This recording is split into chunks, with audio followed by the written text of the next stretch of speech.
establecimientos de salud. Tengo el honor y el deseo de presentar a nuestro siguiente ponente, el doctor Ronald Alfonso Pérez Escobar, y voy a leer su breve currículum de 300 páginas.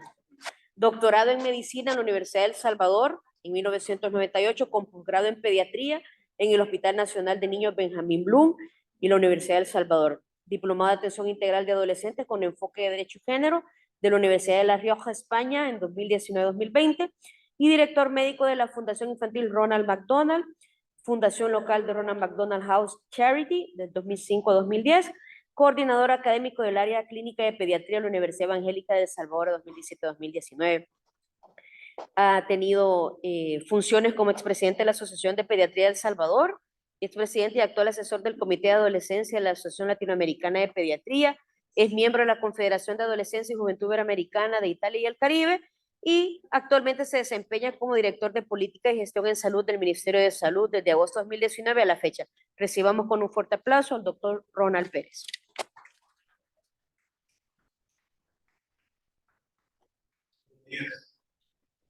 Un gusto de poder compartir con ustedes. A mí me cuesta estar pegado aquí a todos, así que por eso tengo un poquito más de movilidad acá. Es una gran ventaja tener la conferencia a esta hora porque hay suficientes niveles de glucosa como para que se pueda mantener la atención ya después del refrigerio. Así que bueno, vamos a hablar un poco acerca del enfoque gerencial en la atención de salud hacia los adultos mayores dentro de los establecimientos del Sistema Nacional Integrado de Salud. Y quiero comenzar diciendo que nosotros tenemos un edadismo institucional de larga data que necesitamos ir superando. Y por esa razón es que el impulso, el enfoque que estamos tratando de dar en este momento involucra a todos los niveles de atención que tenemos en nuestro sistema nacional. Yo sé que ustedes están ya con cierto prejuicio y con un poquito de discriminación porque dicen que va a hablar un pediatra acerca del tema de los adultos mayores. Pero déjenme decirles que cuando uno entra, y yo creo que cada uno de ustedes ha tenido esa misma experiencia al llegar a un puesto gerencial o un puesto de atención, de repente se encuentra con estos documentos son para esto, estos otros documentos son para esto, tiene que llenar esto, tiene que llenar lo otro, es una serie una cantidad de papeleo, de procesos, de lineamientos, de normativas, etcétera, con los que uno tiene que lidiar. Y es similar, lo único que va cambiando son los niveles. Entonces, cuando llegamos acá, tratamos de adoptar las recomendaciones que el viceministro un poco les compartió acerca del enfoque sistémico y la necesidad de poder ver la atención en el continuo, centrada en la persona, pero además bajo una perspectiva del curso de vida, ¿verdad? Y siendo transversal todos los programas sanitarios que están involucrados. En ese sentido, es mucho más fácil, ¿verdad? Y por eso me tomo el atrevimiento de poder compartir con ustedes esta parte del enfoque de atención para la salud de la persona. Vamos a ir viendo cuadro por cuadro de esto. No, es mentira, solamente quiero mostrarles que el Plan Nacional de Salud, que es el que hemos reflejado acá, el Plan Nacional de Salud da respuesta a una serie de demandas, digámoslo así, que como Ministerio de Salud, como nación, tenemos, partiendo, por ejemplo, de los objetivos de desarrollo sostenible, pero además una serie de compromisos, Salud 2030, etc. Y este plan lo que busca es poder dar respuesta a todos estos desafíos que nosotros tenemos. Y para hacerlo, obviamente necesitamos un diagnóstico inicial que nos permitiera poder determinar cuáles eran las entradas del sistema, cuáles eran los procesos, cuáles eran las salidas, con los objetivos bien claros, pero además pensando en esto que más adelante voy a hablar un poquito en una diapositiva más adelante acerca de los determinantes sociales de la salud. Entonces, al tener este panorama y sumar a eso los marcos de referencia internacionales que tenemos, ¿verdad? Nuevamente, en los objetivos de desarrollo sostenible, ustedes saben que nosotros estamos totalmente ligados últimamente al objetivo 3, pero en realidad todos los objetivos de desarrollo sostenible tienen algo que ver con salud. Y por esa razón es que hablamos de los determinantes sociales y de la manera que como salud podemos incidir sobre ellos. Aparte de eso, damos respuesta a la Declaración Universal de Derechos Humanos, a la cual estamos suscritos, la Convención Interamericana sobre la Protección de los Derechos Humanos de las Personas Mayores, la Declaración de Brasilia, el Consenso de Montevideo, el Pacto de San Salvador, etc. Hay una serie de marcos internacionales a los cuales nosotros tenemos que dar seguimiento. Y también el marco de referencia nacional, es decir, respondemos a legislaciones que nos involucran. Aquí les puse alguna falta. Partimos de la Constitución, ¿verdad?, que es ley primaria de la República y de las cuales se desprenden códigos, leyes especiales, ¿verdad? El Código de Salud, que son las que nos, digamos, nos involucran mucho más, la ley de la creación del Sistema Nacional de Salud, del SPIS, que entró en vigencia en noviembre del 2020, la ley de vacunas, luego el Código Civil, que rige toda la parte de la prestación de servicios nuestra, la ley especial, y estas ya son leyes especiales para la protección de los derechos de las personas mayores, que vamos a ver un poquito más en detalle, la ley de ética gubernamental, la ley de equiparación de oportunidades para personas con discapacidad, etc. Entonces, todo este marco legislativo debemos de tenerlo en mente y debemos de conocer al menos lo más pertinente para el ejercicio que nosotros estamos realizando. Es decir, por ejemplo, un médico en atención primaria o un médico en áreas hospitales tiene que conocer muy bien cuáles son los derechos y deberes de la atención del paciente y lo concerniente a cada edad, porque hay variantes en la atención de un niño, de un adolescente o de una persona adulta. Vamos a hablar un poco acerca de la ley especial para la protección de los derechos de la persona adulta mayor. Es una ley que tiene inicialmente sus considerados 15 capítulos y 122 artículos.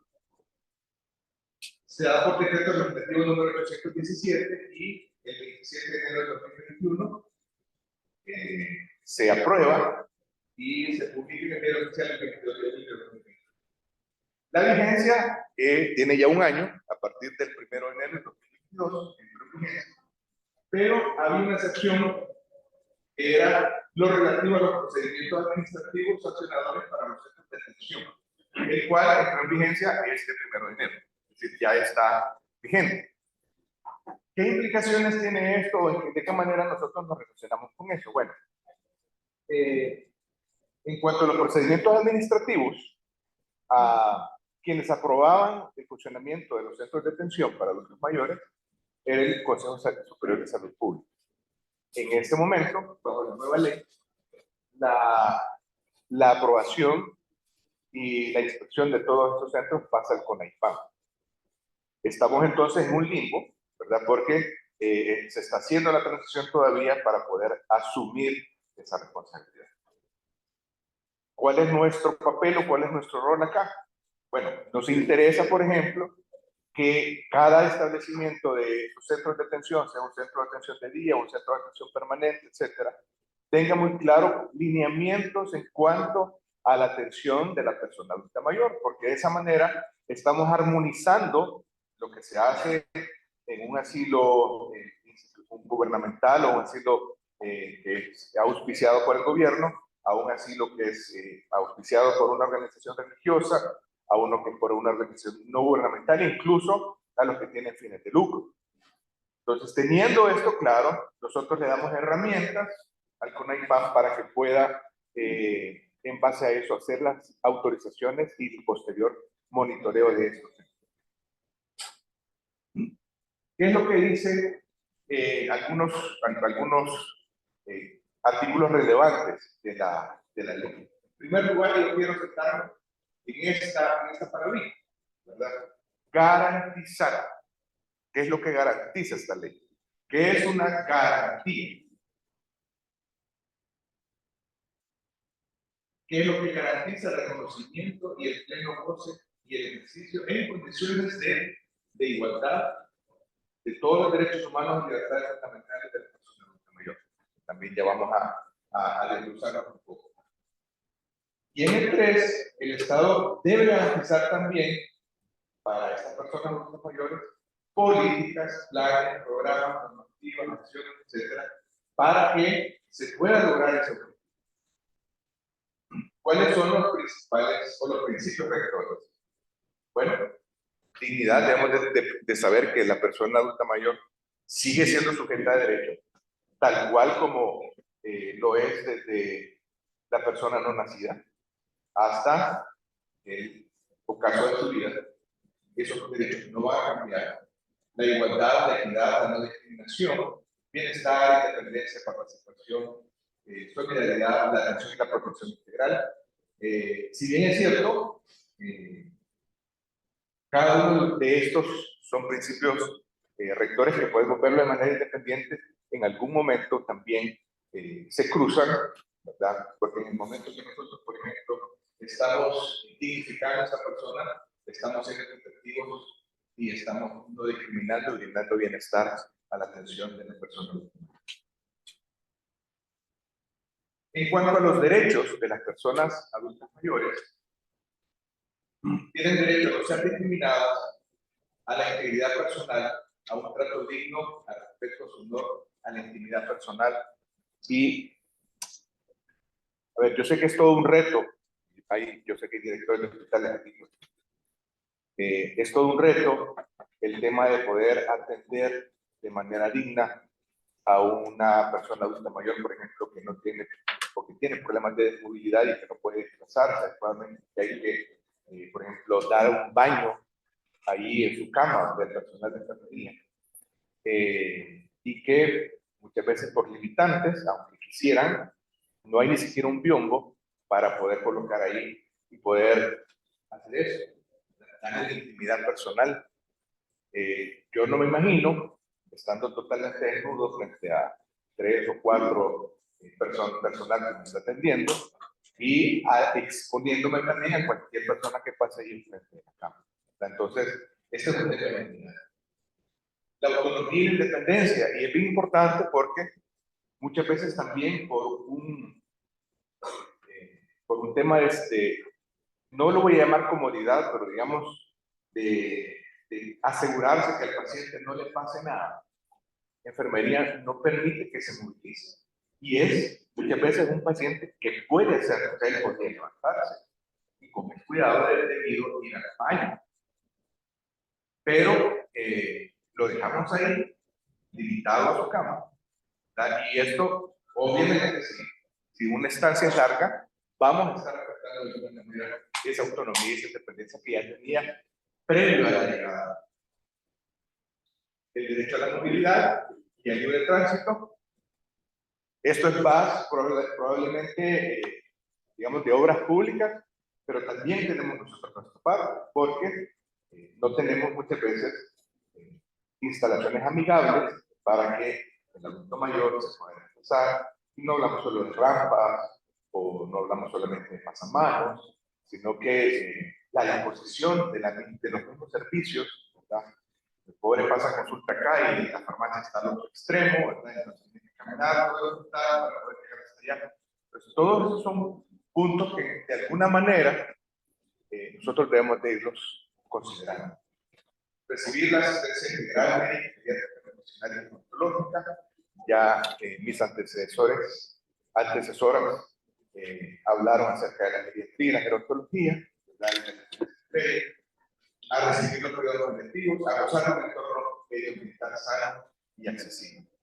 Ahora, hay derechos también y hay deberes. Y en estos deberes, menciono ahí, hago la referencia al artículo, deberes generales de las instituciones públicas e instituciones de protección social y privadas. Es decir, ahí estamos nosotros, ¿verdad? Como parte del Sistema Nacional de Integración. Deberes relacionados a la integridad y a la seguridad personal. Deberes relacionados al honor, imagen, vida privada e intimidad. Y deberes referidos a la participación, libertad y movilidad. Y ustedes se ven que hay temas que son sumamente repetitivos, es decir, en los que la ley insiste de manera consistente. El hecho de la intimidad, el hecho de la dignidad, de la integridad, de la seguridad, de la participación, de la libertad y de la movilidad.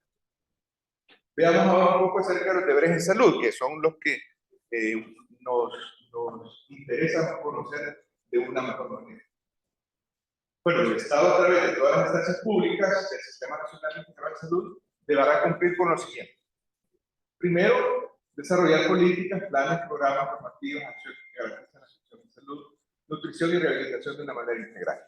Bueno, existe ya una normativa. Yo creo que ustedes ya tuvieron la oportunidad de verla, y si no han tenido la oportunidad de verla, les invito a que puedan descargarla. Y si no, pues vamos a hacer igual aquí un resumencito, ¿verdad? Para el tema de la atención de la salud.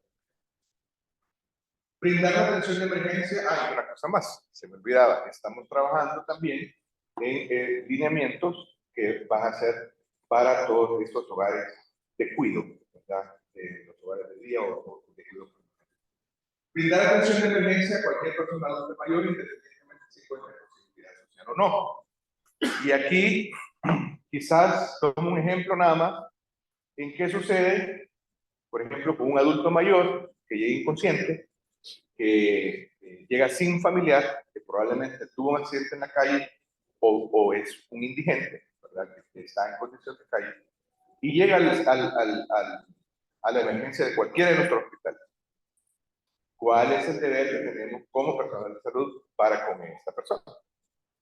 ¿Cambia por su condición de ser adulto mayor, o de estar en condición de calle, o de ser indigente? ¿O sigue siendo la misma? No debería, ¿verdad? ¿Por qué? Porque en ese momento, bajo la ley, esto no lo van a encontrar en la ley de especial de adulto mayor, sino que en la ley de derechos y deberes de los pacientes.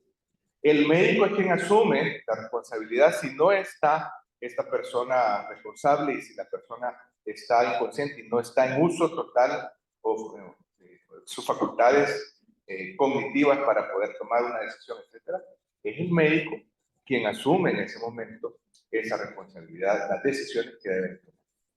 Y la misma, y esto sí, en la ley para la atención de los adultos mayores, la institución, ¿verdad? O el personal de la institución tiene 24 horas para poder comunicarse si este paciente está sin familia o obviamente no hay quien esté como un tutor responsable, poder avisar a la Procuraduría, que es quien deberá asumir de ahí en adelante la protección, ¿verdad? de esa persona. Establecer los protocolos y mecanismos para que los centros hospitalarios usted me va a decir, mire, pero eso, ¿cómo vamos a hacer? Si apenas si logramos tal vez cambiar las camas, ¿verdad? Que tenían ya mucho tiempo de estar ahí utilizando las mismas, que ya la manivela esa casi que chillaba como la carreta chillona, ¿verdad? Entonces, ¿cómo hacemos para poder adaptar esas cancelaciones? Y fíjense que, bueno, le voy a echar flores a la doctora Deviana, ¿verdad? Porque tuvimos la oportunidad de ver en el servicio de medicina que ellos sí, digamos, no es para adulto mayor, pero sí es para adolescentes. Por ejemplo, ellos han adaptado un área muy íntima, ¿verdad? Que no hay una relación inmediata con los pacientes que están alrededor, ¿verdad? Para que el adolescente no tenga que estar allí a la par de un señor con neumonía, por ejemplo, y el chico está por una fractura o por una apéndice, etc. Entonces, esos pequeños cambios que muchas veces podríamos lograr colocando dos camitas cerquita del baño, con colocar un pasamanos que les permita desplazarse. Solamente esas pequeñas cosas podrían ir haciendo la diferencia en poder de crear un mecanismo para que podamos tener espacios seguros para eso. Establecer protocolos, mecanismos, ¿verdad?, para proporcionar cuidados paliativos, para la atención psicológica y de enfermería. Muchas veces escuchamos la queja del personal de salud diciendo, pero es que ese señor no me entiende, ese señor no hace lo que se le dice, que es necio, que etc. Pero no entendemos el contexto, o no conocemos el contexto. Entonces, aquí es donde necesitamos la actuación interdisciplinaria, ¿verdad? Y que un profesional en psicología pueda acercarse y determinar qué condiciones están haciendo que esa persona se comporte de esa manera. Crear y implementar programas de atención domiciliaria. Y esto es un reto. Ahorita estamos impulsando los cuidados paliativos domiciliarios. Esa es la apuesta en este año. Vamos a llegar a primer nivel con la capacitación y con la disponibilidad de insumos para poder realizar los cuidados paliativos domiciliarios. Pero aquí estamos hablando de algo más, estamos hablando de una atención integral, es la atención que comienza, por ejemplo, con el promotor y que tiene un censo bien actualizado de los adultos mayores. Será un reto, así como tenemos a nuestros niños menores de 5 años censados al dedillo y sabemos cuál es la vacuna que le hace falta, ¿verdad?, en la atención domiciliaria, de la misma manera poder tener un censo de nuestros adultos mayores ahí en la comunidad. Los programas de capacitación dirigidos a los cuidadores familiares. Y para eso necesitamos nosotros primero tener una capacitación adecuada para esa atención y para poder dar la orientación correcta. Y todo comienza con la mirada, ¿verdad? Tenemos que empezar y colocarnos unos lentes que nos permitan visualizar las verdaderas necesidades que este adulto mayor tiene. Mire, y si no lo hace por esa persona, hagámoslo por nosotros. Algunos más cerca, otros menos cerca, vamos a llegar a eso, ¿verdad? Vamos a llegar a ese punto y vamos a necesitar de la atención de alguien. Yo le pido a Dios que cuando necesite la atención hospitalaria, médica, sea un estudiante que no solamente que haya aprendido bien, sino que tenga la sensibilidad para poder. Entonces, ¿quiénes son los encargados de que eso suceda en este momento? Las entidades formadoras. Y nosotros contribuimos también. Ya vamos a ver un poco porque queremos también incidir en los currículos, ¿verdad? Porque hay universidades que no están abordando esos temas. Los mecanismos para prevenir, investigar y sancionar casos de negligencia, abusos terapéuticos, el uso de suscripciones.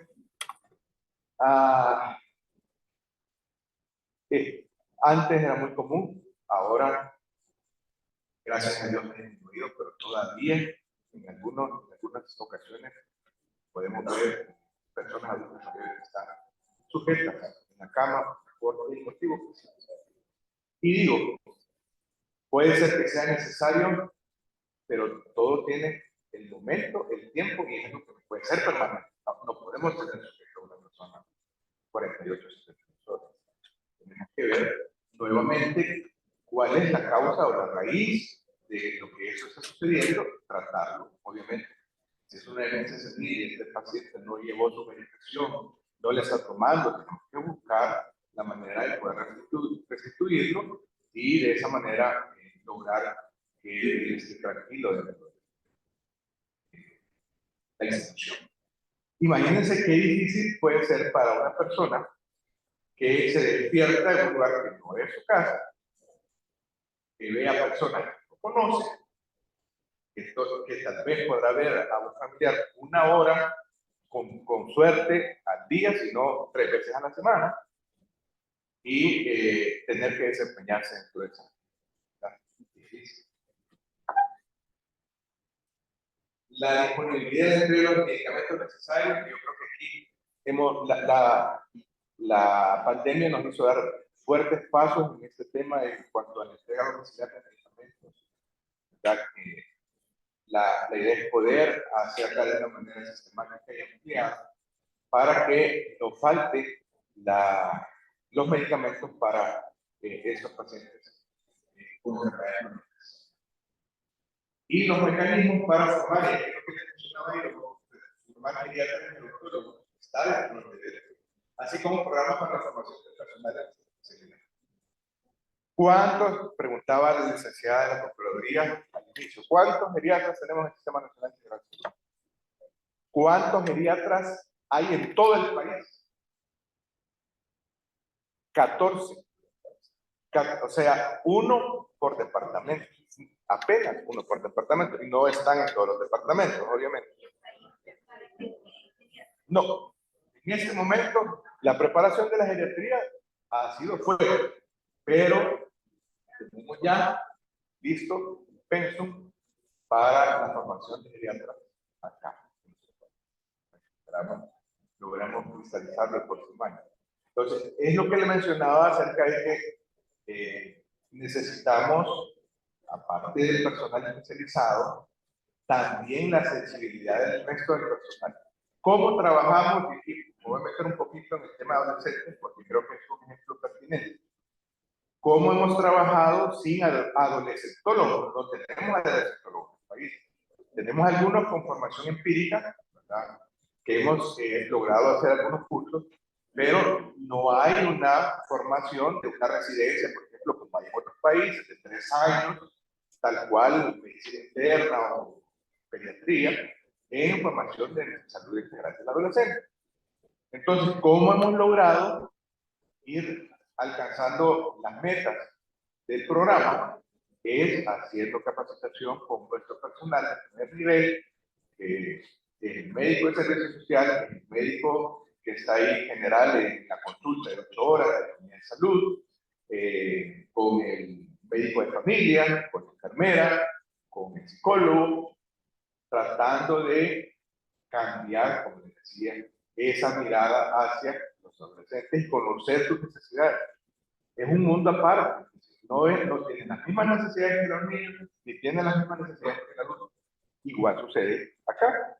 El adulto mayor no tiene las mismas necesidades de una persona que cumplió 59 y 60, que tenemos que hacer la inscripción de este adulto mayor. Hay una razón y hay un por qué. Porque sus necesidades van a ser. Hablemos un poco de los centros de atención para personas adultas mayores. No me voy a pasar del tiempo. Me avisan, por favor, cuando ya lleve 1 hora.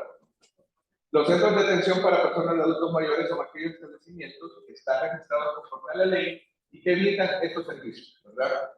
Pueden ser lugares, centros de día, comedores, dormitorios y las diversas modalidades. Bueno, la pandemia también nos permitió actualizar de una manera minuciosa el listado de centros de atención de adultos mayores. Pasamos de una lista inicial como de 24 a una lista de casi 96 a nivel de todo el país. Lo cual nos permitió tomar acciones preventivas, intervenciones, tratamiento, colocación, vacunación, etcétera. Todas las acciones que nos permitieran asegurar que estos adultos mayores tuvieran las mejores herramientas para enfrentar la pandemia. Ahora, ya en el post-pandemia, ¿qué tenemos que hacer? Empezar a vigilar la calidad de la atención, empezar a ver que el personal realmente tenga las habilidades y las competencias para poder tratar a estos adultos mayores. A los adultos mayores. Necesitamos verificar eso además. Y esa es una labor difícil. Es decir, a nivel de Secretaría de Estado, nuestra unidad de atención al adulto mayor está formado por 3 personas. Ver toda la parte normativa, técnica, monitoreo, es un verdadero reto. Y tras eso, pues, la doctora Cañas, que ya ustedes la conocen, cuando es de hacer una jornada, es la primera que está ahí dando la consulta, ¿verdad?, y liderando esta jornada, no solamente en la parte de la planificación, sino que también realizando las labores, ¿verdad? Entonces, ese compromiso ¿verdad? Que se requiere, es lo que nos permitirá probablemente avanzar en todo esto. Lo que les mencionaba es que ya el ejemplo de la profesión corresponde bajo la nueva ley de la IPAM. Ya esto debe de estarse echando a andar y no debería de dar una atención a estas personas que no estén regularizadas. Solo para recordarles un poco de dónde venimos, en dónde estamos y hacia dónde queremos llegar. Recibimos un sistema de salud fragmentado y segmentado. Nosotros teníamos, por ejemplo, no me voy a dejar mentir, sistemas informáticos atomizados. No estaban integrados. ¿Qué es lo que buscamos ahora con el SIS? Que todos esos sistemas puedan dar salida a las necesidades que tenemos. No solamente en hacer un registro nominal de la persona y poder llevar el recurso del tiempo, que optimiza en general todos los servicios de salud. No me dejan mentir que había una persona que consultaba en la mañana en la unidad de salud, en la tarde en el hospital y en la noche por salud. Y en los tres lugares daba medicamentos. Llevaba para. Entonces, ¿de qué manera cuál era la única manera de poder solventar eso? Teniendo un sistema que nos permitiera nominalmente saber que esa persona ya pasó consulta este día y que tiene medicamentos para 7 días, si es algo bueno. O que ya tiene o recibió su tratamiento para la enfermedad crónica para 2 meses. Solamente a través de la. Entonces, solamente es un reto. El poder integrar los sistemas informáticos, el poder hacer una gestión adecuada de recursos humanos, la rectoría, la función de la rectoría del Ministerio de Salud, que tan difícil ha sido de tomarla, ¿verdad? Todavía nos hacen falta algunas instituciones, que no voy a mencionar el nombre, para poder alinearse con la visión rectora que tiene el Ministerio de Salud. La falta de financiamiento, obviamente, ¿verdad? En tratar de optimizarlo lo más fuerte, tratando de volver a integrar adecuadamente las redes para que funcionen de una manera óptima, etc. Entonces, de eso buscamos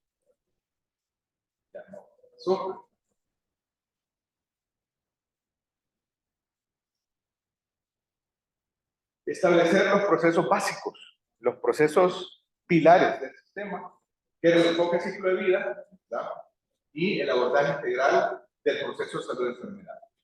Ya aquí vemos cómo partimos del preconcepcional hasta el adulto mayor, pero también en el abordaje de la promoción, prevención, identificación temprana, mensajes, manejos o tratamientos, la parte de rehabilitación y los cuidados.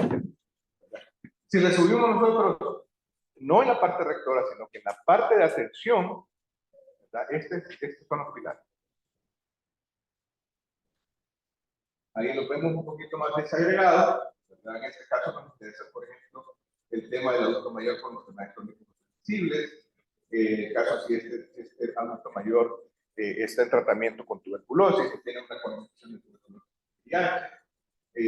y toda la parte de los programas salud mental, el tema de lesiones de causa externa que son frecuentes en este periodo de edad.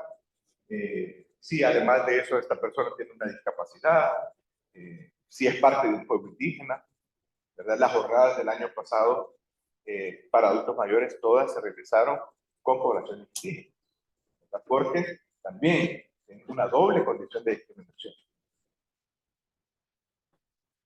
Y aquí nada más recordarles que nuestra parte, nuestra incidencia en la atención en salud para el adulto mayor no llega ni siquiera al 20% de la participación del sistema en una forma óptima, o sea, haciéndolo de la mejor manera. Tenemos que aliarnos, tenemos que tener alianzas estratégicas con todos los otros actores que están involucrados, ¿verdad? Ahí hablamos de accesibilidad al agua, de obras públicas que permitan un desplazamiento adecuado. Hablamos de la seguridad alimentaria.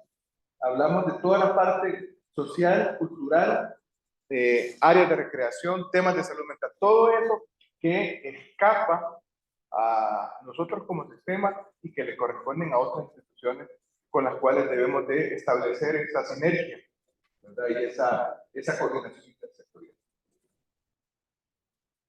Rápidamente, la norma técnica que les mencionaba de atención integral de salud, los componentes que están acá, ¿verdad? Fortalecer las acciones de prevención, la promoción y la educación para el envejecimiento saludable, que es uno de los retos que OPS nos pone para esta década, el aseguramiento de la calidad de la atención, el fortalecimiento de la atención y rehabilitación geriátrica, la coordinación, articulación institucional y intersectorial que les mencionaba, y la formación del recurso humano e investigación.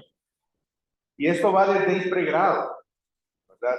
Tratamos y estamos viendo la manera de poder incidir en los pensum o en los currículos de las diferentes universidades de pregrado para poder empezar también, como les mencionaba, a incidir en ese cambio y la mirada hacia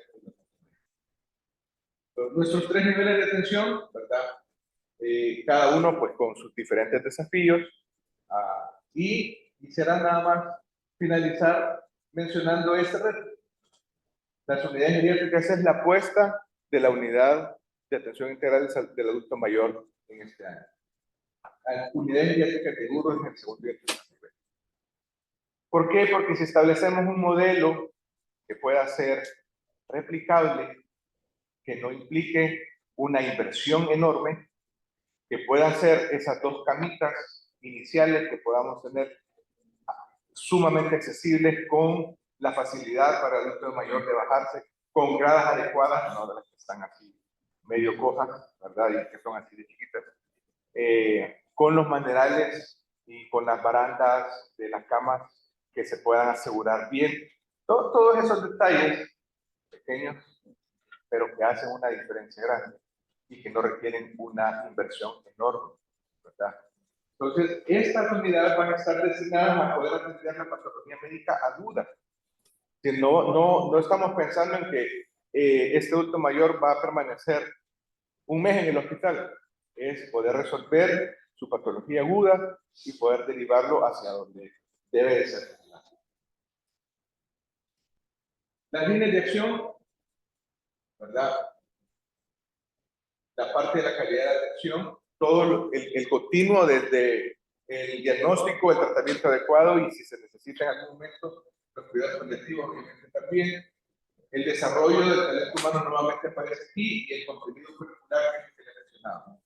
¿Hacia dónde vamos con esto? Esto es lo que nos va a permitir formar a nuestros especialistas acá. Eso es lo que nos va a permitir poder tener en un futuro, esperamos, 3 o 4 años, una cantidad, al menos duplicar el número de geriatras que tenemos para la atención de nuestros pacientes adultos. Les agradezco mucho la atención, pero no haberlos aburrido. Gracias.